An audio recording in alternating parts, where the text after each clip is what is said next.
fois de plus, je souhaite à tous et à toutes une grande bracha dans tout ce que vous faites. Je voulais moi aussi personnellement remercier Madame Mann pour cette soirée, pour cette Melavé Malka, et que ça vous apporte plus encore une réussite totale dans tous les domaines. Et merci à vous tous d'être venus si nombreux. Il paraît qu'il y a eu un miracle ce soir, c'est que la communauté libanaise est venue. Oui. Le miracle provoqué par Madame Mann. Un miracle. Et donc, on souhaite aussi à la communauté ex-libanaise, quoi qu'il en soit, de prospérer, de réussir plus encore dans tous les domaines matériels, spirituels, et d'atteindre, comme nous tous, comme tous les enfants d'Israël, plus encore, car elle l'a déjà atteinte, mais plus encore, la véritable et seule et unique bénédiction qui fait que la vie a un sens, celle de voir nos enfants, nos petits-enfants, nos familles revenir vers la Torah d'Israël et le Dieu d'Israël. En tous les cas, j'avais prévenu Madame Mann que, surtout qu'elle a suivi tout le Shabbat, qu'elle ne s'imagine absolument pas que je pourrais faire une conférence Motzei Shabbat. Je n'ai pas eu le dernier mot. Parce que, bien que, en principe, lorsque l'on prend sur soi de servir le maître du monde, qui que ce soit, je ne parle pas que pour moi, de toute façon ce n'est plus nous-mêmes et nos propres forces, mais on reçoit des forces qui sont complètement au-delà de l'entendement, malgré tout il y a une limite à ce que l'on peut appeler au-delà de l'entendement. Et en ce qui me concerne, je l'ai déjà dépassé depuis longtemps. Ce Shabbat-là, où B'yei Nara, il y a eu tellement de cours, tellement d'interventions, tellement de force aussi dans cette communauté qui était tellement assoiffée de paroles de Torah que j'ai donné jusqu'aux dernières gouttes de force que j'avais. Mais malgré tout, nous sommes là ce soir, pas dans l'esprit d'une conférence, parce que ça sera trop difficile pour moi, mais dans l'esprit malgré tout d'échanger entre nous des paroles de Torah. Et c'est ce que je vais faire tout de suite. J'ai eu vent comme quoi certaines personnes auraient bien voulu être là lors de ma dernière intervention aujourd'hui, où effectivement le sujet était le couple, lié à tout ce qui avait été dit depuis hier soir. Et plusieurs personnes d'entre vous n'étaient donc pas là, donc sont restés ou resteront peut-être dans l'attente d'hommage. On aurait bien voulu entendre quelque chose qui parle du couple, nous aussi. Je ne pourrais pas refaire entièrement ce cours qui ne peut être fait que dans un cadre très très particulier d'une conférence et dans une atmosphère très particulière, mais j'essayerai malgré tout d'en déduire quelques gouttes, quelques concentrés. Et vous savez, quand une chose est concentrée, quelques gouttes suffisent pour donner du goût, et c'est ce que je vais essayer de faire.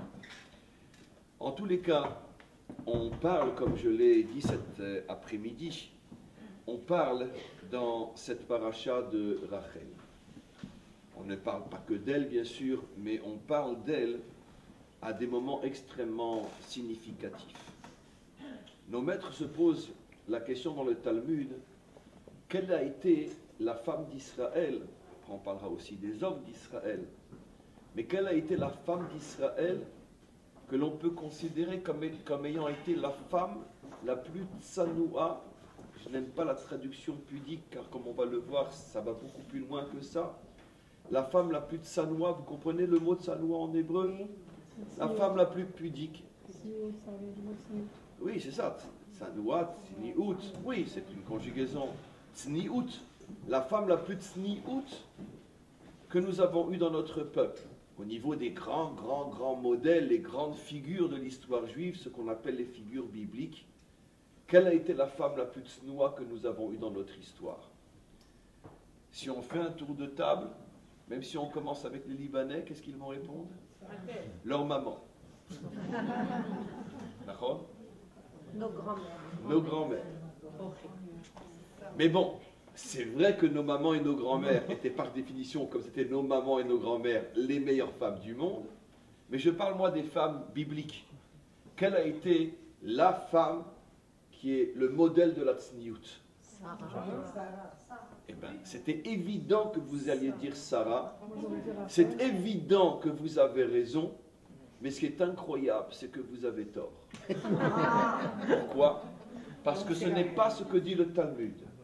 Le Talmud, comme vous le savez, dit qu'effectivement, Sarah était une femme incroyablement sanoua, puisque, comme on le sait, Aïe Sarah Ishtecha, où est Sarah ton épouse? Alors qu'à un moment où une maîtresse de maison qui s'est tellement donnée pour ses hôtes, pour ses invités, c'est normal qu'elle se montre, qu'elle reçoive le minimum d'attention et de remerciements pour tout le travail qu'elle a fait.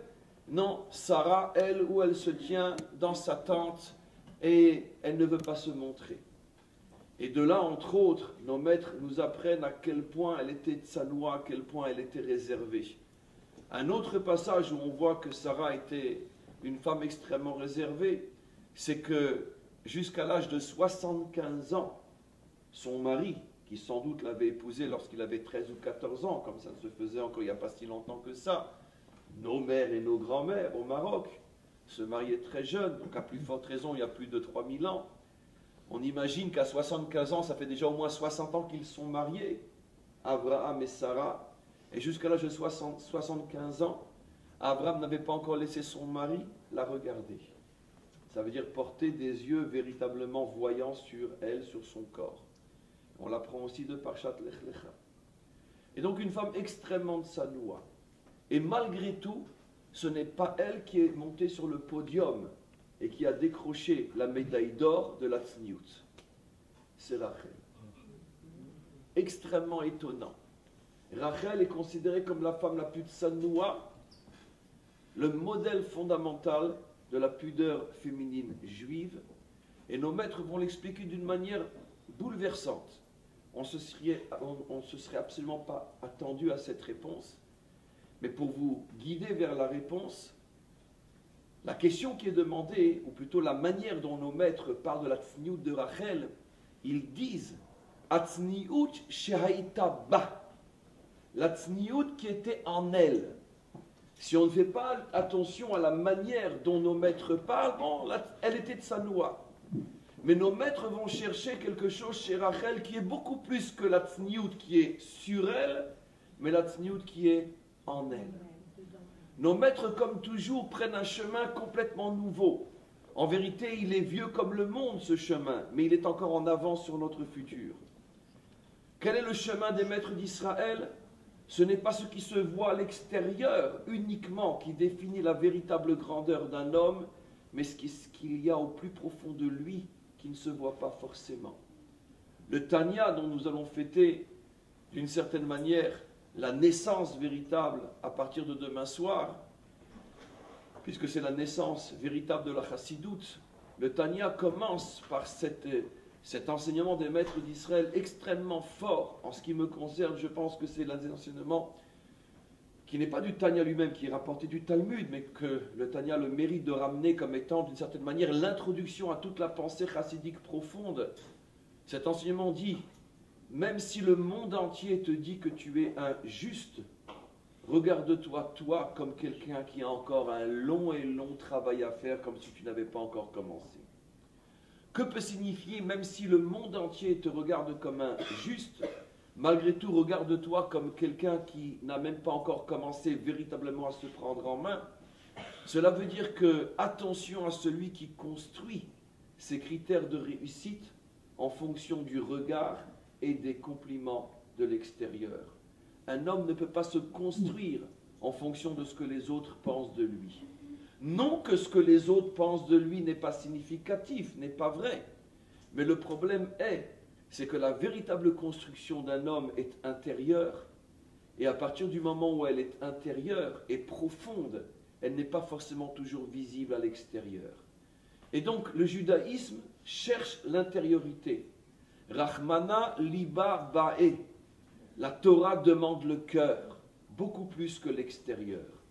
Et donc nos maîtres cherchent la tsniout bas, en elle, plus encore que sur elle. Et au niveau de la tsniout en elle, nos maîtres disent la femme la plus tsanoua qu'il n'y a jamais eu était Rachel. Pourquoi? Parce que nos maîtres disent que la définition de la tsniout, ou disons la racine de la tsniout, qui après va se traduire aussi à l'extérieur, la racine de la tsniout commence à l'intérieur, et la tsniout de Rachel, et dans ce domaine, elle a dépassé sans comparaison aucune toutes les femmes avant elle et toutes les femmes sans doute après elle, puisque c'est un modèle biblique. Cette capacité qu'a eue Rachel de s'effacer, de laisser de côté son dû, ses droits, son honneur, sa dignité, à chaque fois que Rachel a senti dans son existence qu'il y avait une opposition entre ce que je veux, ce qui est à moi, et d'un autre côté, ce qui est bien et ce qui doit être, à ce moment-là, elle a toujours mis ses propres droits, ses propres désirs de côté. Elle a su constamment s'annuler pour laisser place à autrui, pour ne pas voiler le projet divin. Où on le voit, comme vous le savez, au départ, bien sûr, dès la rencontre avec Yaakov, la capacité inimaginable qu'elle a eue de mettre de côté, donc de s'effacer. C'est ça la véritable tsniout, de s'effacer, de ne pas se mettre en évidence. Et quand? Pour sa sœur. Et pourquoi ici il s'agit d'une prouesse spirituelle qui est plus miraculeuse qu'un véritable miracle? Parce que quelqu'un s'efface lorsque ce qu'il voudrait ne lui appartient pas vraiment, mais qu'il le voudrait, mais n'est pas encore à lui, c'est déjà un exploit, mais ce n'est pas encore l'exploit de tous les exploits. Que quelqu'un accepte de s'effacer lorsqu'il renonce à quelque chose qui est sûr à lui, ça c'est un exploit qui est encore un exploit plus fort encore. Mais quand quelqu'un accepte de s'effacer pour céder ce qui est à lui face à quelqu'un qui l'agresse et qui veut prendre ce qui ne lui appartient pas, c'est le cas de Léa. Ça c'est le summum de l'annulation. Rachel a atteint le plus haut niveau de l'annulation. Je renonce à ce qui est à moi au profit de quelqu'un qui n'avait aucun droit sur ce que je cède. Et pourquoi?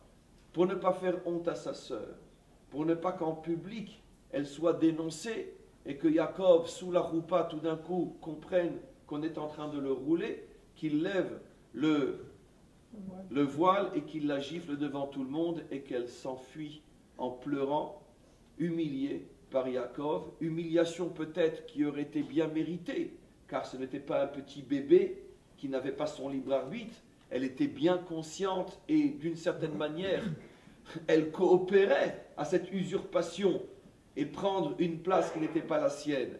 C'est sans doute une des raisons qui va faire que Yaakov, toute sa vie, ne s'en remettra pas et lui tiendra d'une certaine manière un certain grief, parce que quand même, tu aurais pu dire non à ton père et refuser de prendre la place de Rachel. Donc elle était dans une situation pas évidente, ce n'est pas le sujet maintenant de parler pourquoi malgré tout elle l'a fait, mais quoi qu'il en soit, ce n'était pas sa place, c'était la place de Rachel, et Rachel a dit, je cède, parce que mes droits ne peuvent pas être plus importants que la honte qui peut être infligée à ma sœur. Ça, c'est généralement ce que tout le monde aurait répondu comme étant une preuve de la tsniout intérieure de Rachel. Ça veut dire pas seulement quelque chose qui se voit, mais quelque chose qui est très profond, la capacité de se mettre justement de côté.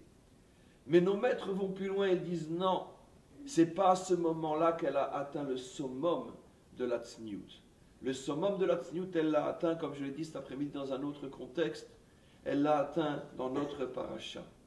Lorsque elle accepte d'être enterrée en chemin et non à côté de son mari, alors qu'elle est, et dans cette paracha précisément, appelée la seule des 4 femmes de Yaakov qui est appelée Eshet Yaakov, qui est appelée l'épouse de Yaakov, ça veut dire qu'il est clair, les 3 autres femmes savent, et leurs enfants aussi, explique Rashi, savent, il n'y a pas de doute. Même à une époque où un homme peut se marier avec plusieurs femmes, malgré tout, il n'a qu'une seule véritable âme sœur. Il n'y a qu'un seul zivoug. Et tous et toutes savent que le seul et vrai zivoug de Yaakov, c'est Rachel Imenu. Il était tout à fait normal qu'elle soit à côté de son mari, dans l'endroit de l'éternité, dans le caveau des pères et des mères pour signifier, voilà le couple sacré. D'autant plus que c'est le caveau des couples sacrés. C'est le caveau des couples véritables. Adam et Chava, Abraham et Sarah, Yitzhak et Rivka. Et donc il était tout à fait normal qu'il y ait aussi Yaakov et Rachel. Et Rachel cède sa place une fois de plus. Et pour qui elle cède sa place? Pour Léa. Mais là, ça va beaucoup plus loin, parce qu'après tout, Léa n'a rien demandé, et Léa ne s'imaginait même pas avoir dans ses rêves une place à côté de Yaakov au moment de son enterrement. Et pourquoi Rachel cède sa place? Elle cède sa place parce que, comme je l'ai expliqué cet après-midi, elle a une vision prophétique. Elle voit que, au moment de la destruction du premier temple, la tribu de Yehuda, lorsqu'elle sera exilée pour être amenée en Babylonie, passera par l'endroit où elle est enterrée. Elle sait que les quelques secondes, minutes de prière que les Babyloniens vont autoriser les Juifs à prier à cet endroit-là, ils les supplieront, laissez-nous, maman est enterrée ici, laissez-nous lui dire au revoir, on part, on ne reviendra peut-être jamais. Et un miracle se produit, les gardiens laissent des milliers de Juifs prier à cet endroit-là, et à ce moment-là se réalise la prophétie divine qui dit à Rachel, tu peux sécher tes larmes, sache que tes enfants reviendront sur leur terre. Ça veut dire que cette promesse millénaire qu'un jour nous reviendrons sur notre terre, comme on le sait, on le doit à cette prière qui a été faite et qui depuis bien sûr a toujours été faite, cette prière qui est faite sur le caveau de Rachel. Et donc elle a préféré être enterrée en chemin, se sacrifier, laisser sa place une fois de plus à Léa et ne pas être enterrée à côté de son mari. Et tout ça pour pouvoir être la force qui ramènerait un jour Israël sur sa terre. Mais ce que j'ai dit aurait dû vous étonner. Pour ceux qui ont écouté le cours de cet après-midi, vous connaissez déjà la réponse. Cette histoire ne tient pas debout. Pourquoi? Parce que Rachel n'est pas la mère de la tribu qui a été exilée. Ceux qui ont été exilés par Nabuchodonosor, c'est la tribu essentiellement de Yehuda. Yehuda, sa mère, Léa. Donc si la prière sur la tombe de la mère a un tel effet, pourquoi ce n'est pas Léa qui a été enterrée en chemin à Bethléem, d'autant plus que Bethléem est l'une des villes principales du territoire de Yehuda? Pourquoi ce n'est pas elle qui est enterrée? Et c'est à la mère d'être celle qui prie pour le retour de ses enfants. Ce n'est pas Yosef qui a été exilé ni à ce moment-là, c'est Yehuda. Et donc, la réponse est évidente. Rachel, une fois de plus, a pris les devants et elle s'est sacrifiée pour l'enfant de l'autre, pas pour son enfant à elle. Et là, elle a atteint le niveau le plus haut de ce qu'on appelle la tsniout, le vitour, c'est-à-dire donc être capable de mettre de côté ce qui lui tient le plus à cœur, parce que dans cette tsniout-là s'exprime une force qui va sauver le Ham Israël, la délivrance du peuple juif. Mais on va expliquer, Bezrat Hashem, plus profondément encore ce que cela signifie et surtout quel est le rôle de l'homme dans cette chose-là. Je vais juste vous rapporter un midrash extraordinaire qui dit que juste avant la délivrance finale, le maître du monde cherchera grâce à quel mérite il peut finalement envoyer le Mashiach. Et donc à ce moment-là, le maître du monde va faire passer en revue tous les grands de notre peuple pour examiner leur mérite et voir si leur mérite est suffisant. Le premier de tous, c'est bien sûr une image parabolique, mais qui signifie énormément de choses. Le premier de tous va être Abraham. Abraham va argumenter que ses mérites suffisent pour délivrer Israël. Le maître du monde va lui dire, non Abraham, malgré toute ta grandeur, quoi qu'il en soit, de toi est sorti Ishmaël, qui a tellement contribué à l'exil d'Israël, et donc comment, de toi qui es consciemment ou non l'un des moteurs des souffrances d'Israël, comment tu peux après venir et dire, grâce à moi ce peuple va être délivré. Et donc Abraham est repoussé. Vient Yitzhak et Hachem lui dit la même chose, toi c'est encore pire que ton père, c'est quand même à cause de toi qu'est venu Esav. Esav, Édom, le 4e exil, 2000 ans de souffrance, destruction du 2e temple et toutes les souffrances que nous avons traversées depuis 2000 ans. Tu ne peux pas être toi le réparateur alors que tu es l'une des causes de la destruction. Viens Yaakov. Et Hachem lui dit, Yaakov, de toi n'est pas sorti un monstre, mais c'est quand même à cause de la dispute entre tes enfants, la vente de Yosef, que le premier exil est venu. Viens Moshe. Hachem dit à Moshe, Moshe, si tu n'avais pas fauté, si tu n'avais pas frappé le rocher au-delà de lui parler, tu serais rentré en Eretz Israël. Si tu étais rentré en Eretz Israël, ta force aurait fait que jamais le temple n'aurait été détruit. Et donc tu ne mérites pas, toi non plus, d'être le modèle de la délivrance. Viens Aaron, Hachem lui dit, Aaron, avec toute ta grandeur, mais tu as quand même participé activement, consciemment ou non, à la faute du veau d'or, qui est la faute la plus grave qui a retardé la délivrance de plusieurs millénaires. Après vient Yosef, et Hachem lui dit, Yosef, tu es peut-être mon fils préféré, Yosef Hatzadik, mais si tu n'avais pas tant mal parlé de tes frères, ils ne t'auraient pas vendu et l'exil n'aurait pas commencé. Alors qu'est-ce qui reste? Il reste le roi David.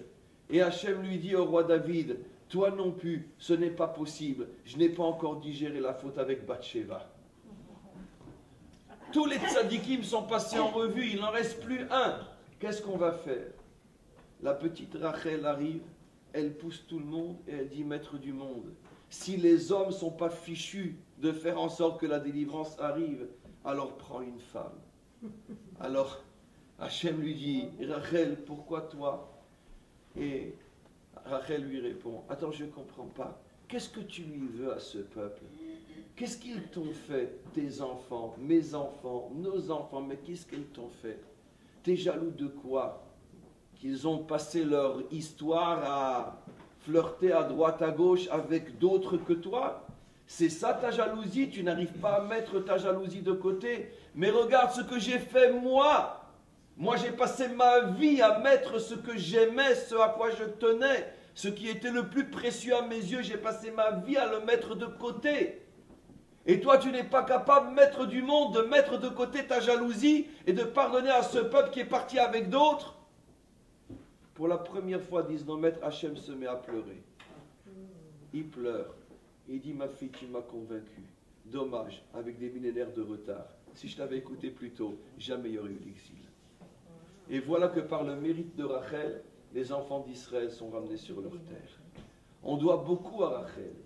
Elle a été choisie comme étant le modèle libérateur. C'est beaucoup plus que Tzniut Sheba, que la pudeur en elle. Ça veut dire que cette force de la pudeur en elle, c'est la force libératrice. Et là, écoutez quelque chose de très très important. Les hommes, j'arrive tout de suite vers vous dans quelques minutes. On peut se poser une question évidente, et je suis sûr que vous vous la posez toutes, et tous aussi. Non, les hommes ne la posaient pas parce qu'ils aimeraient bien avoir une femme comme ça, qui ne fait pas de bruit, qui se met de côté, qui ne bronche pas, à chaque fois, oui, d'accord.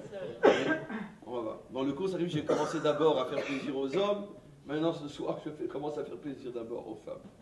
Après, on verra avec les hommes. Et on peut se poser la question, puisque évidemment ce que je dis pour les femmes est vrai aussi pour les hommes. Finalement, ça veut dire quoi? Qu'est-ce que vous êtes en train de dire là? Vous êtes en train de dire que la grandeur, la force libératrice, c'est de se mettre de côté, on te gifle sur une joue alors tu tends l'autre joue, qu'à Dieu ne plaise. Est-ce que c'est ça le message du judaïsme, qu'à Dieu ne plaise? Non. Dans cette histoire que j'ai racontée du début jusqu'à la fin, on comprend quelque chose d'extraordinaire. On est ici aux États-Unis, la mentalité américaine. Okay. She makes a big deal. Elle a fait une très bonne affaire. C'est comme ça qu'on dit? Hein? C'est pareil. Vous avez compris. Avec les fautes de l'Israélien qui va parler l'anglais. Pourquoi elle a fait un bon deal? Parce qu'en vérité, qu'est-ce que l'on comprend de ça? Tout ce qu'elle a cédé, tout ce à quoi elle a renoncé, aussi importantes que sont ces choses, mais ça reste des choses de ce monde limité. Et elle a investi dans l'éternité. Elle a investi dans un monde sans limite, dans le monde de la délivrance. Dire que la délivrance vient grâce à elle, c'est dire que Rachel est le modèle de celui qui comprend que dans ce monde, il y en a qui s'accrochent désespérément à chaque bride de ce qu'ils pensent être l'ultime chose qu'il faut atteindre pour enfin atteindre le bonheur. Et Rachel nous a appris que l'homme doit viser l'essentiel. Et viser l'essentiel, c'est regarder ce qui s'appelle la délivrance. La délivrance dans le sens de ce qui va nous permettre de rentrer dans un monde où toutes les limites vont exploser, où Faratsta, Yama, Vakedma, où toutes les limites de ce monde vont tomber pour entrer dans un monde véritable où l'homme pourra vivre enfin complètement au-delà de toutes les dimensions que nous connaissons dans ce monde. Est-ce que vous pensez que Rachel a cédé Yaakov, mais elle ne l'a pas cédé du tout? Est-ce que vous pensez qu'elle a laissé sa place à Rachel, mais pas du tout, à Léa, mais pas du tout? En vérité, ce qu'elle a accepté de perdre, c'est sa relation, d'une certaine manière, avec Yaakov dans ce monde, dans le monde avant la délivrance. Ça veut dire dans un monde où de toute façon, même si elle avait pu avoir son petit Yaakov à côté d'elle, ce n'aurait été que le bonheur d'être extrêmement limité dans un petit monde qui commence si vite et qui se termine encore plus vite. Elle a dit non, moi ce que je veux avec cet homme, c'est une relation éternelle au-delà de toutes les limites. Et elle a compris que dans ce monde, pour mériter l'éternité, pour mériter un bonheur sans limite, il faut être capable de déjouer tous les pièges qui nous poussent à nous affirmer avec « c'est à moi » dans ce monde tellement limité, où finalement quand tu obtiens ce qui est à toi, dans la plupart des cas, tu n'obtiens pas grand-chose. Parce que tu t'aperçois très très vite que ce monde tel qu'il est aujourd'hui, avant la délivrance finale, je ne parle pas du monde à venir, le monde des âmes, je parle de ce monde à partir de la délivrance finale. Mais ce monde, à partir de la délivrance finale, va complètement se dilater. Ça veut dire que tout va sortir des limites et des obstacles que nous connaissons aujourd'hui. Et à ce moment-là, ce que nous allons vivre, on va rentrer dans une ère complètement nouvelle, dans une dimension complètement nouvelle. Et le bonheur et tout ce que nous allons atteindre à ce moment-là sera rempli d'éternité. Donc, d'une certaine manière, Rachel n'est pas la personne qui s'efface dans le sens qui peut-être aurait pu vous effrayer, manque de personnalité, manque de caractère, manque d'affirmation de soi. Au contraire, Rachel cherche et est une femme qui a un caractère inimaginable. Mais Rachel cherche l'essentiel et elle a compris que dans ce monde, très souvent, quelque chose que l'on veut tout de suite, quelque chose pour lequel on se bat au nom de mes droits, c'est en vérité quelque chose qui est tellement éphémère, qui est tellement limité, que ça ne vaut pas la peine de se battre réellement pour cette chose-là, si on peut avoir tellement plus. Mais en vérité, tout dépend de à quel niveau tu vis. Si tu vis prisonnier à l'intérieur des limites de ce monde, alors chaque petite miette de ce monde, tu vas t'accrocher et tu vas te mettre en colère et tu vas jalouser et tu vas te battre et tu vas renverser le monde 10 fois parce que cette petite miette, elle est à moi. Rachel s'appelle une âme de la délivrance. Nishmata Geoula. Une âme de la délivrance est une âme qui ressent que ce monde est tellement étroit qu'il ne vaut pas la peine qu'on se ronge la santé pour lui. Quand je parle de ce monde, c'est-à-dire ce monde avant la délivrance. Et donc ces âmes-là œuvrent sur terre pour amener ce monde à sa véritable dimension. Parce que ce monde cache à l'intérieur de lui des forces infinies. Chacun d'entre nous cache à l'intérieur de lui-même des forces infinies. L'autre monde n'est pas un autre monde comme en français. L'homme de la délivrance, la femme de la délivrance ne sont pas d'autres hommes et d'autres femmes. C'est vous, c'est moi, c'est ce monde, c'est cette matière. Mais cette matière cache en elle le Ensof, le Or Ensof, une lumière infinie. Et malheureusement, nous sommes tellement, ou plutôt on perd tellement de temps à se battre pour des détails qui ne valent même pas la peine d'être regardés, qu'on passe complètement à côté de l'essentiel qu'on a sous les yeux, qu'on a en nous. Ce Ensof, ce Or Ensof, cette lumière infinie qui est à l'intérieur de nous. Et des personnages comme Rachel viennent nous rappeler constamment quels sont les véritables combats de l'existence. Et le combat de l'existence, c'est le combat de la délivrance. En vérité, Rachel a servi de modèle à son mari, entre autres, Yaakov.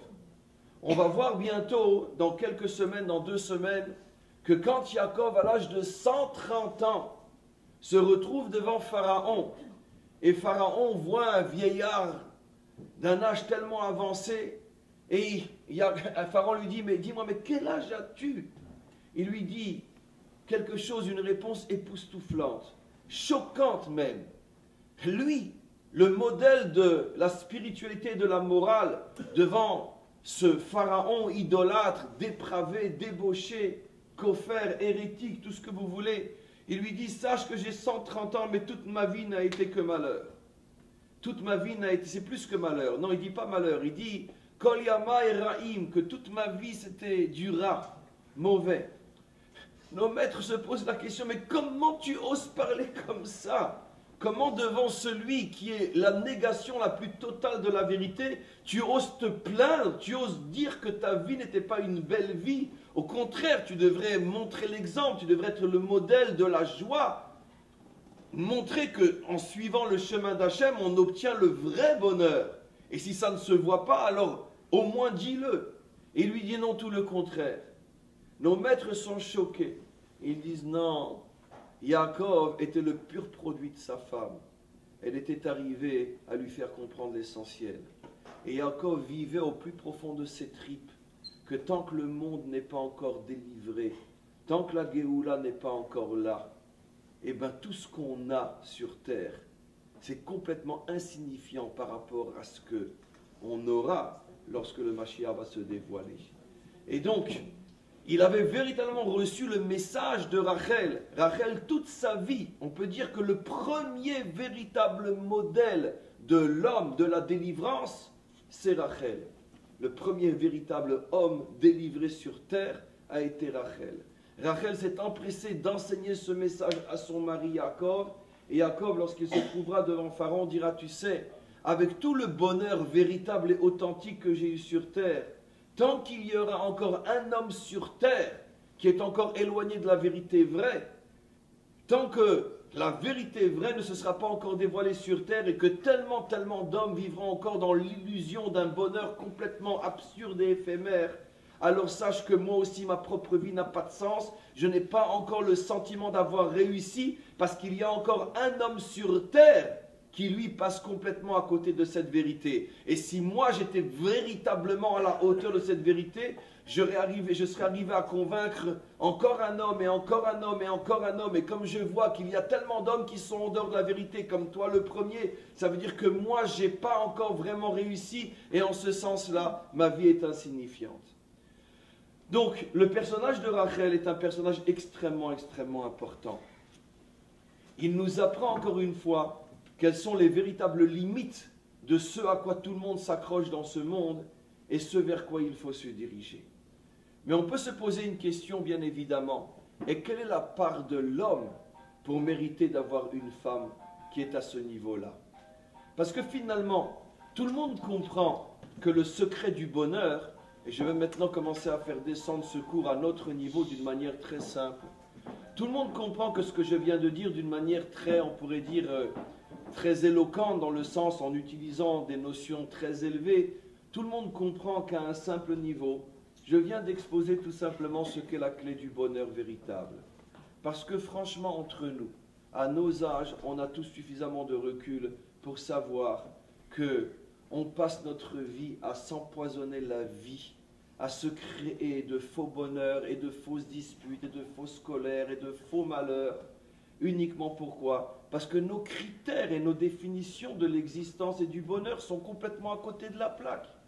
Parce que j'ai décidé que si je n'ai pas cette chose-là que mon voisin a, alors c'est un manque, et je vais remuer ciel et terre pour l'avoir. Et après 10 ou 15 ans, si je me posais la question que 10 ans de ma vie est parti en fumée pour avoir le plaisir d'avoir ce que l'autre avait depuis 10 ans, je l'ai moi aussi. Mais ces 10 années ne reviendront plus, elles sont passées, elles sont finies. Et toute notre vie n'est faite que de situations comme celle-là. Et parlons d'un couple qui va vivre l'un avec l'autre pendant 30 ans, 20 ans, 50 ans, 60 ans. Mais combien de minutes authentiques, je ne parle même plus d'heures et ni de journées, combien de minutes authentiques leur reste-t-il? Des minutes à l'intérieur desquelles ils ont senti qu'ils ont touché l'éternité. Cette minute, elle est éternelle. Combien de couples peuvent dire aujourd'hui sur Terre qu'une minute ensemble, c'est plus long encore que l'éternité? Et vous savez pourquoi on n'arrive plus du tout, et même entendre cette notion nous paraît vraiment Alice au pays des merveilles. Vous savez pourquoi? Parce que nos vies sont construites sur un empire de détails stupides qui ne valent même pas la peine d'être regardés. Les vrais combats, on ne les mène pas. Le vrai bonheur, on ne le recherche pas. La véritable définition d'une existence qui vaut la peine d'être vécue, c'est quelque chose que on ne sait même plus ce que ça veut dire. C'est quoi l'existence? Ben, c'est vivre, travailler, se marier, avoir des enfants, réussir, des bonnes écoles. Voilà. Plus personne ne se pose la question véritable. Mais c'est quoi finalement le bonheur? C'est quoi? Et donc, ce que Rachel, elle, a su éviter, c'est malheureusement le drame de nos vies. 99,9% des vies pourrait être une réussite totale si simplement on se posait la question une fois pour toutes. Mais attends, mais ce que j'ai décidé, ce que j'ai choisi comme combat, ce dans quoi je vais investir tout mon être, est-ce que vraiment ça vaut la peine?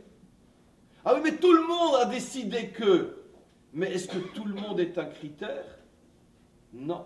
Tout le monde est précisément la preuve que c'est le seul choix qu'il ne faut pas faire.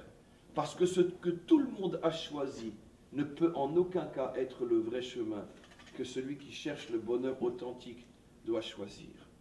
On peut se poser bien sûr la question maintenant, mais Rachel, qui comme je l'ai expliqué maintenant, semble être le moteur de cette véritable recherche du bonheur authentique, malgré tout, elle ne s'est pas faite toute seule.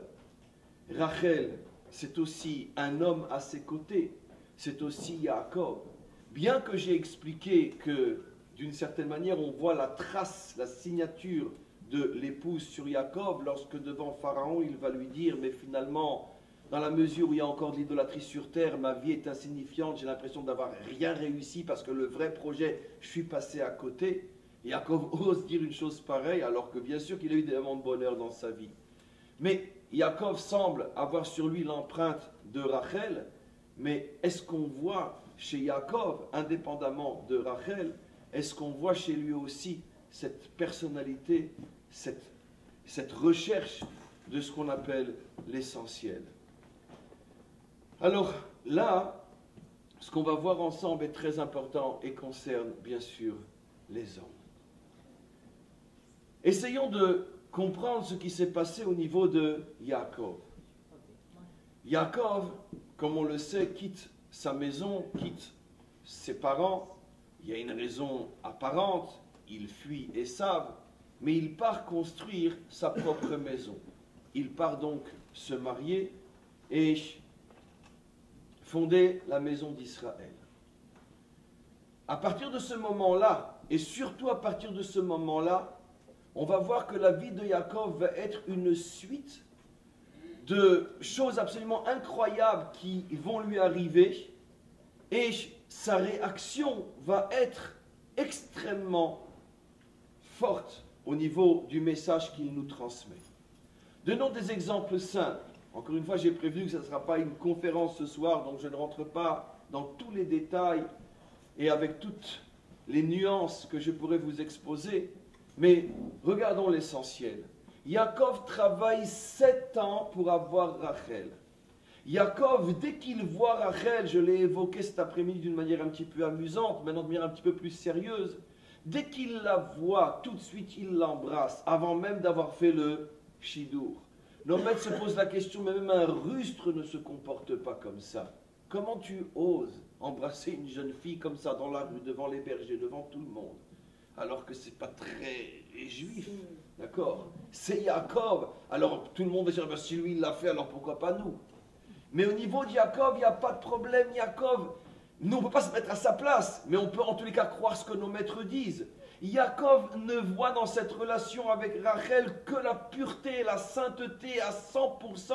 Et pour lui, embrasser Rachel, c'est comme s'il embrasse un Sefer Torah. C'est ce que nos maîtres répondent.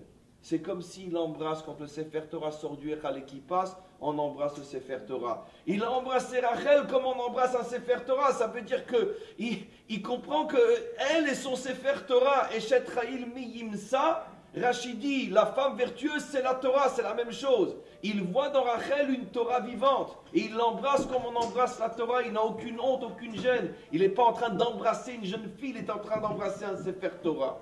Donc dès la première rencontre, Yaakov n'a aucun doute que Rachel est son zivou, que Rachel c'est l'âme qu'il attend depuis je ne sais combien de temps pour arriver à cette rencontre. Il travaille 7 ans pour elle. Lavan lui dit, tu vas travailler 7 ans et tu l'auras. Il est tellement amoureux d'elle, dans le sens le plus profond et beau du terme, que la Torah nous dit 7 ans, c'est passé comme quelques jours. Pourquoi 7 ans s'est passé comme quelques jours? Nos maîtres posent une question évidente, ils disent, je ne comprends pas. Quand on attend quelque chose avec impatience, chaque minute dure l'éternité. Or, le verset dit quelque chose qui apparemment est le contraire de ce qu'il voudrait nous dire. Tellement il l'aimait, ces 7 ans, il les a vécus comme quelques jours. Mais c'est le contraire, 7 ans aurait dû être 7000 ans. Chaque jour était un jour de trop. Alors, qu'est-ce que ça veut dire?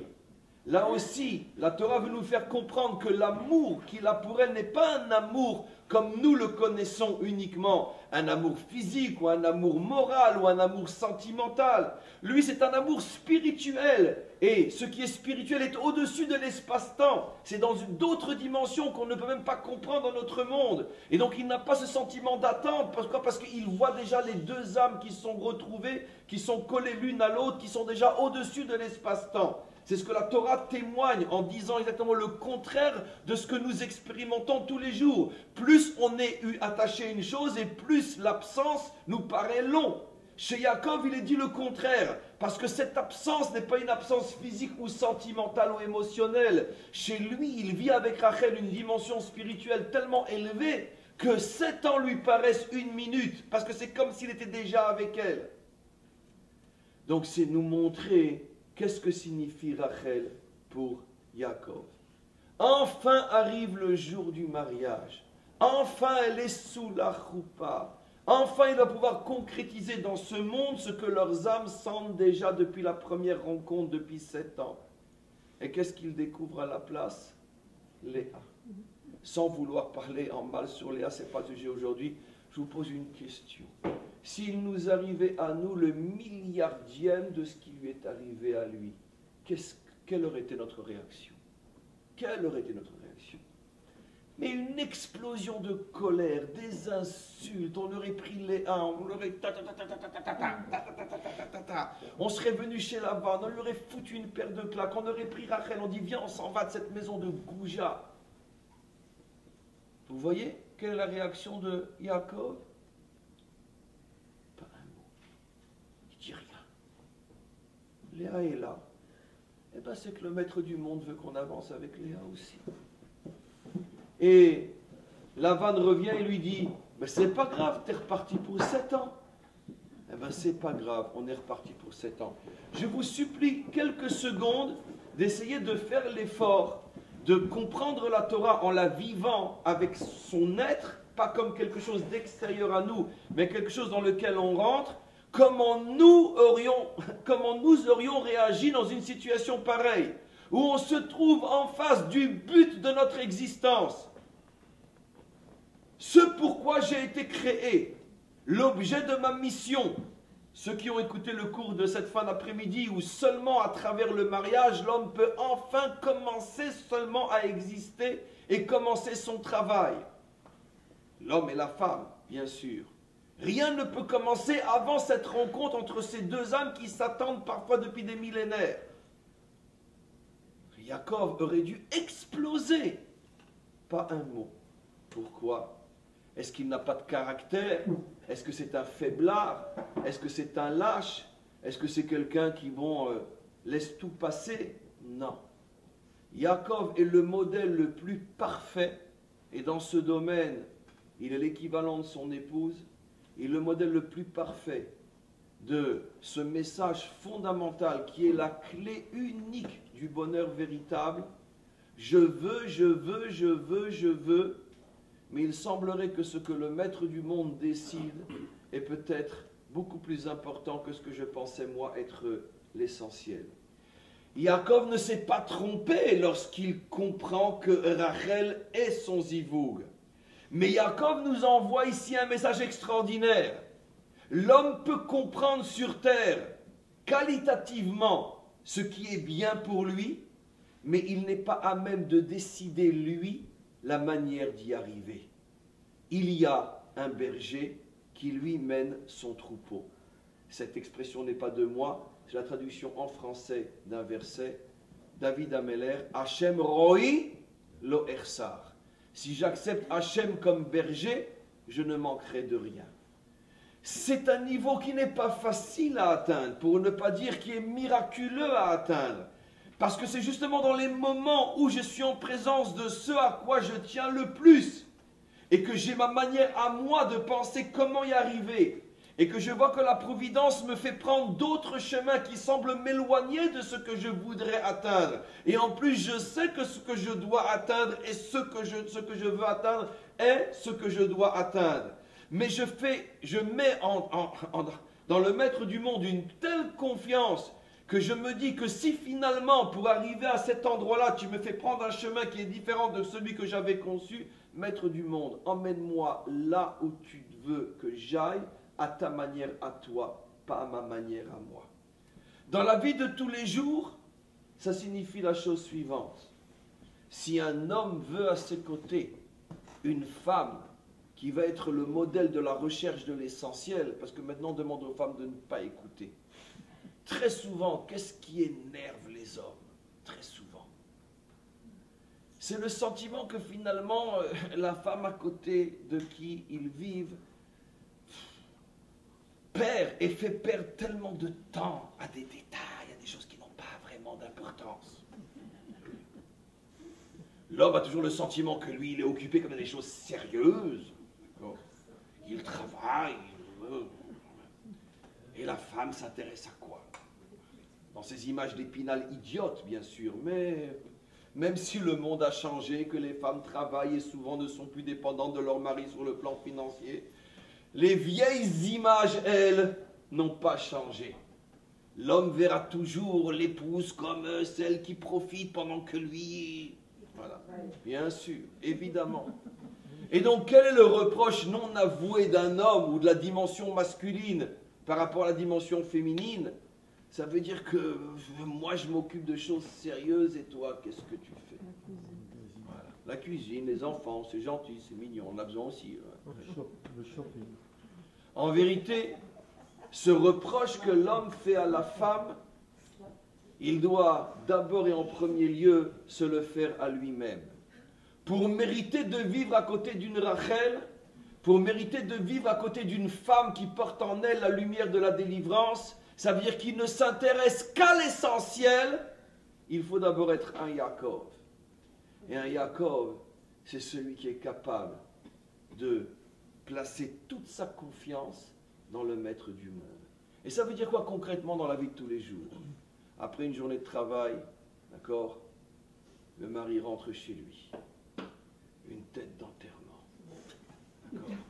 Il faut surtout pas que elle a appris à le connaître. Elle sait qu'entre 7 et 8 heures, quand il rentre à la maison, d'accord, il faut qu'elle soit devant son poste télévision, surtout qu'elle ne se montre pas, parce que si elle se montre, elle va prendre pour tout le monde. Pas de problème. Ça fait 20 ans qu'elle est mariée, elle connaît son mari. D'accord? Je te dirai, mon chéri, comment ça va quand tu te seras calmé.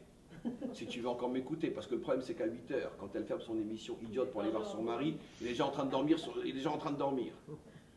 Donc bon, c'est comme ça, c'est le sort malheureux des femmes d'Israël. Bon, c'est comme ça. Mais bon, le mari rentre avec une tête d'enterrement. Il a de quoi quand même? il vient de se faire rouler, il vient de se faire déchirer, il a investi dans une affaire, il a tout perdu, il ne s'y attendait pas, tout d'un coup les impôts lui tombent sur la tête. Et puis, ce monde, c'est une jungle, il y a de quoi véritablement rentrer chez soi le soir, esquinter.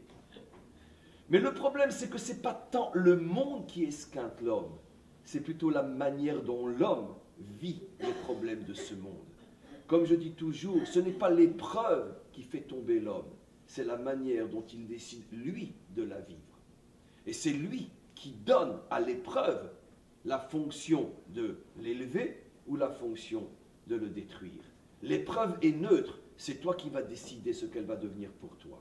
Si c'est vrai pour une épreuve, c'est à combien plus fortement vrai pour tous les soucis, les tracas de l'existence, qui sont des soucis et des tracas réels, mais qui me donnent toutes les bonnes raisons quand je rentre de dire « t'as pas intérêt à me poser la question maintenant, comment ça va ?» Très bien. Parce que ça ne va pas du tout. Mais quand la femme voit que son mari est loin d'être à Yaakov, parce que rien que sur son visage, elle peut déjà savoir s'il a fait une bonne ou une mauvaise affaire, ça veut dire que finalement, il n'est pas comme Yaakov qui est capable de se faire complètement rouler dans les choses les plus essentielles de la vie. Et quand il rentre chez lui, c'est avec le sourire, il ne dit rien, il ne bronche pas. Quand elle n'a pas un Yaakov en face d'elle, alors il dit, ben moi je ne serai pas ta Rachel, tout simplement. Tu ne veux pas être Yaakov, je ne serai pas ta Rachel. Et tu passeras ton temps à me dire que quoi? Que je suis une femme futile. Et je passerai mon temps à te dire derrière ton dos, t'es un nul. Et donc un nul est marié avec une femme futile. Et ça va toujours de pair. Plus un homme refuse d'être un Yaakov, et moins il aura à ses côtés une Rachel. Pour les hommes, il faut savoir que sa Rachel, on se la construit. Nous, les hommes, elle ne s'invente pas. Comment tu es avec la vie, tu mériteras d'avoir une Rachel à tes côtés. Si la vie te fait changer saut d'humeur autant que de situations différentes dans l'existence, tu peux être sûr d'une chose, Rachel, tu ne l'auras pas. Finalement, ce couple sacré, Yaakov et Rachel, vont très bien ensemble. L'un place sa confiance d'une manière absolue dans le maître du monde. Maître du monde, moi je sais où je dois aller, mais je te laisse toi m'y amener selon tes critères à toi et pas mes critères à moi, et je te promets de ne pas broncher, et je te promets de ne pas me servir de mon épouse pour passer mes sautes d'humeur et mes états d'âme. Et Rachel dit à son mari en échange, eh bien tu sais quoi mon mari, moi je vais te construire une maison dans laquelle notre souci à nous tous ne sera qu'une seule chose, l'essentiel. Et comme ça, on atteint le bonheur véritable. Maintenant, je n'ai pas encore tout à fait fini. Et comment qu'on y arrive? Parce que j'ai expliqué pour l'instant ce qui doit se passer, mais comment qu'on y arrive? Alors d'abord, avant de répondre comment qu'on y arrive, je voudrais, puisque je ne connais pas le public dans les détails, chacun dans votre vie, etc., je voudrais vous dire que tout ce que j'ai dit concerne chacun d'entre nous, quel que soit le cas de figure. Pour ceux qui sont déjà mariés et qui se disent pendant ce cours-là, dommage que le Rav est arrivé aujourd'hui, parce que si je l'avais su il y a 25 ans, ma femme ne m'aurait pas dit déjà tellement de fois que je suis nul. Il n'est jamais trop tard. Pourquoi? Parce que la vérité, comme je l'ai dit dans un autre contexte tout à l'heure, est au-dessus de l'espace-temps. La vérité, elle est toujours là, et quand on l'attrape, quel que soit l'âge, c'est comme si on y avait toujours été. Parce que ce sentiment d'avoir raté n'existe que dans ce monde. Mais même une minute avant de le quitter, si on décroche la vérité, c'est comme si on y avait toujours été. C'est pour ça que, vous le savez, quand on revient au judaïsme, on a l'impression qu'on avait toujours été dedans. On n'arrive même plus à se rappeler comment on a pu être à l'extérieur, comme si ce n'était pas nous. Parce que notre vraie nature, quand elle se dévoile, elle devient ce qu'on a toujours été, parce qu'on se rend compte qu'on le portait en nous, donc finalement, c'est comme si on y avait toujours été. Donc, c'est une chose qu'on croit avoir loupée, on ne l'a jamais loupée. Parce que tant que tu es sur terre, même une minute avant de la quitter, cette terre-là, si tu décroches la vérité et tu fais seulement 1 centimètre avec elle, c'est comme si tu avais toujours été avec elle. Parce que la vérité est éternelle, elle n'est pas limitée dans le temps et dans l'espace. Donc pour nous, les couples, il n'est jamais trop tard pour véritablement commencer à se construire, devenir un Yaakov et la faire devenir une Rachel. Pour d'autres qui ne sont pas mariés ou qui l'ont été, peu importe, il n'est jamais trop tard non plus. Pourquoi? Parce que cette expérience d'une vie à deux réussie peut et doit à n'importe quel moment se faire cette expérience et elle peut réussir. Dans ce domaine-là, il n'est jamais, jamais, jamais, jamais trop tard. Il y a des fois des vies qui attendent des années avant de pouvoir vivre, ne serait-ce que pendant quelques instants, la vie essentielle, le véritable bonheur. Et malheureusement, il y a un domaine sur Terre dans lequel on se décourage si vite, surtout si on a accumulé des expériences malheureuses. C'est bien malheureusement le domaine du couple. C'est là que, dans un langage plus terre à terre, le Yetzer Hara met le paquet pour nous décourager et nous dire ça ne marchera pas parce que ça a déjà tellement de fois raté. C'est dans ce domaine qu'il faut savoir que jusqu'au dernier jour de ma vie, je dois y croire et je peux le réaliser et je peux le vivre, quel que soit le cas de figure. Maintenant, je veux continuer et essayer de comprendre encore quelques minutes entre nous. Et comment qu'on arrive à cette dimension? Parce qu'on a expliqué ce qu'est la femme authentique, on a expliqué ce qu'est l'homme authentique, on a expliqué ce qu'est le couple authentique. Mais comment qu'on arrive à cette dimension-là? Comment qu'on arrive finalement pour un homme à accepter que le chemin que la Providence lui fait prendre n'est pas forcément toujours celui que lui aurait choisi, et donc ce qui évite toutes les colères, les révoltes, et tout ce qui ronge et empoisonne notre vie? Et pour la femme, qu'est-ce qui va lui permettre d'atteindre véritablement l'essentiel? Alors là aussi, la réponse, bien qu'elle s'enracine dans quelque chose de très profond, la réponse est très très simple. J'ai expliqué dans le cours de cet après-midi que la Torah faisait allusion à ce qu'on appelle le couple essentiel, le couple parfait.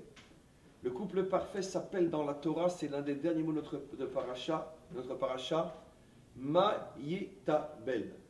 Drôle de nom, c'est un mot codé, je l'ai décodé devant le public. Vous verrez ce mot, c'est le nom de la femme du 8e roi de Édom, Maïtabel. Drôle de nom. Mais en vérité, ce mot est un mot codé, et quand on le décompose, on trouve le sens suivant: Adam et Chava étaient accrochés tous les deux au maître du monde. C'est-à-dire que le couple parfait, c'est Adam et Chava qui sont accrochés au maître du monde. Mais ce qui est intéressant, et ça je ne l'ai pas dit cet après-midi, qu'on dirait que c'était réservé pour vous, c'est que Adam et Chava, donc le couple qui a réparé la faute de Adam et Chava, j'ai expliqué que ce fameux roi et sa femme étaient les Gilgulim, la réincarnation de Adam et Chava, et qu'ils avaient réparé la faute de Adam et Chava, et la Torah fait allusion à ce 8e roi et son épouse, qui est en vérité le Mashiach et son épouse, comme explique le Ari Akadosh. Il est dit que eux, les réincarnations de Adam et Chava, étaient accrochées à elle. Et donc, comme ils ont placé Dieu dans leur foyer, donc ils ont réussi. Mais la question qu'on se pose, c'est pourquoi, pour désigner Dieu dans ce mot codé, on l'appelle par son nom elle, alors que Dieu est plus connu sous le nom Havaye, Yudke Vavke, le nom ineffable qu'on ne prononce pas comme il s'écrit, ou bien Adon, Adnout, ou bien Shakai, ou bien Elohim.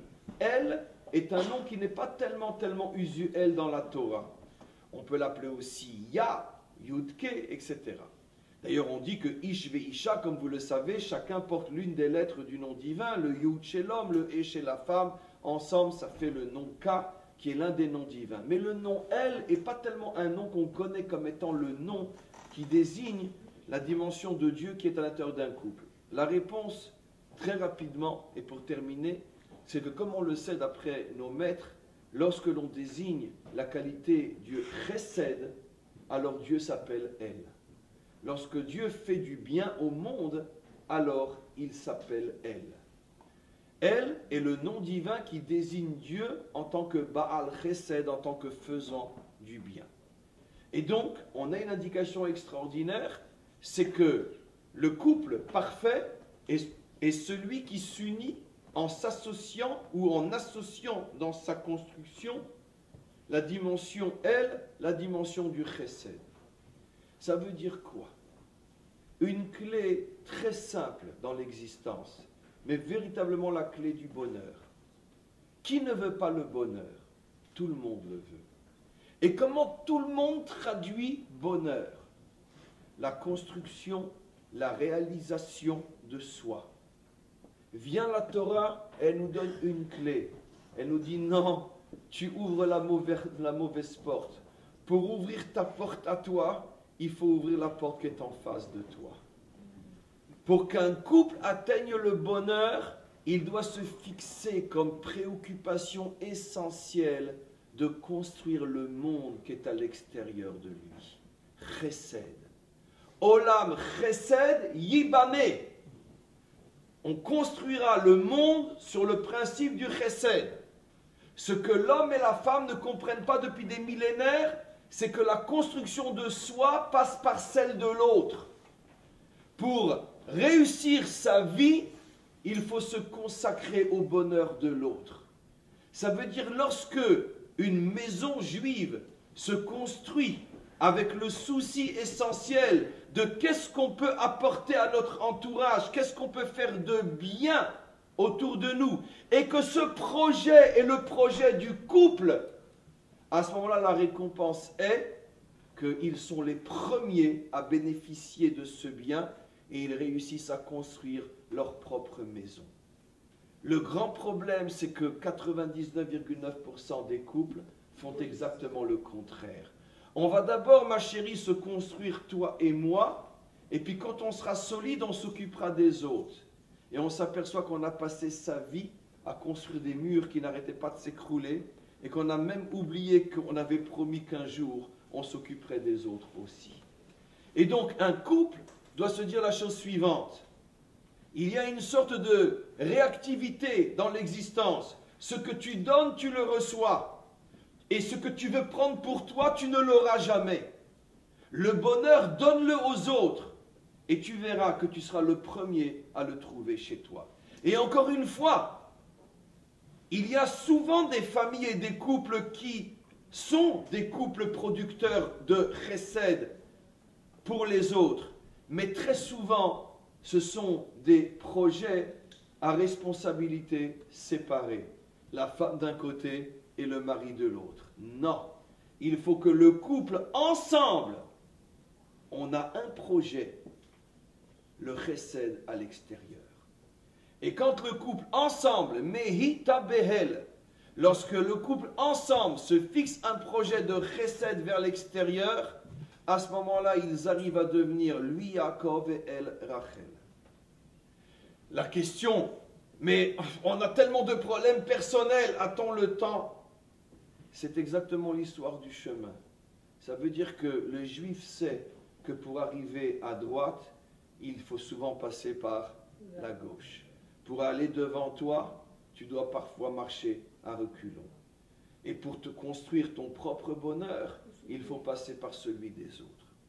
À partir du moment où un couple juif construit son existence sur un projet de chesed mené ensemble par l'homme et la femme, c'est le ciment de leur réussite personnelle.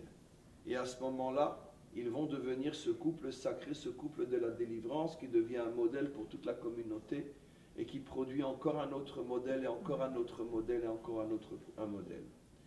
Je pense que dans cette explication, on a ramené des choses relativement hautes, mais je pense que j'ai eu le souci de montrer comment dans la réalité, comment dans la vie de tous les jours, le bonheur véritable, bien que je n'aime pas ce mot qui est très occidental et qui a une résonance qui n'est pas toujours très juive, mais peu importe, le bonheur véritable est à portée de main. Simplement, il faut savoir que la vérité vraie fonctionne généralement, pour ne pas dire toujours, à l'inverse de ce que le monde a défini comme étant la vérité. Et donc, à partir du moment où le monde ne peut pas me servir de modèle, alors où je vais trouver le modèle de la véritable vérité? En ce qui nous concerne, nous, peuple juif, il n'y a qu'un seul mot à cette question, Torah. Torah.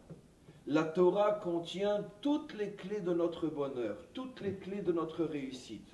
Le problème est qu'on cherche un trésor partout où on croit qu'il se trouve, mais on ne le trouvera jamais là-bas. Nous sommes les porteurs, nous, enfants d'Israël, du plus grand trésor jamais dévoilé sur terre, la Torah du Maître du monde. Et lorsque l'on étudie la Torah, et lorsque l'on met en pratique la Torah, on s'aperçoit que finalement, ce après quoi tout le monde court et ne le trouvera jamais, nous l'avons dans notre maison. On nous fait déjà allusion à ce bonheur dès que nous rentrons chez nous avec la mezouza qui n'a que un petit parchemin de cette Torah, comme pour nous dire, mon enfant, sache que tout ce que le monde cherche et ce auprès de quoi il court, eux n'obtiendront pas le bonheur.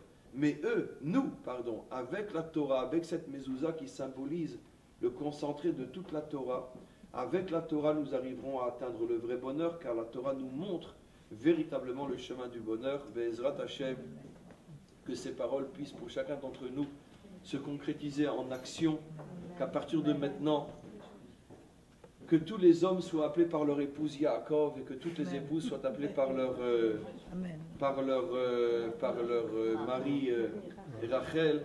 Et quand tous les couples d'Israël ne seront composés que de Yaakov et de Rachel, croyez-moi que le Mashiach, pas il va venir en courant, mais il va prendre un avion supersonique et il va arriver avant même qu'on ait le temps de lui dire quoi, tu es déjà là.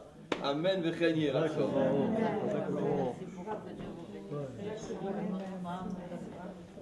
Il n'y a que le maître du monde qui sait l'effort que j'ai fait ce soir. Merci. Vous l'avez fait pour Rachel ou pour Yaakov? Et je l'ai fait pour que nous devenions tous des Yaakov et des Rachel. Avec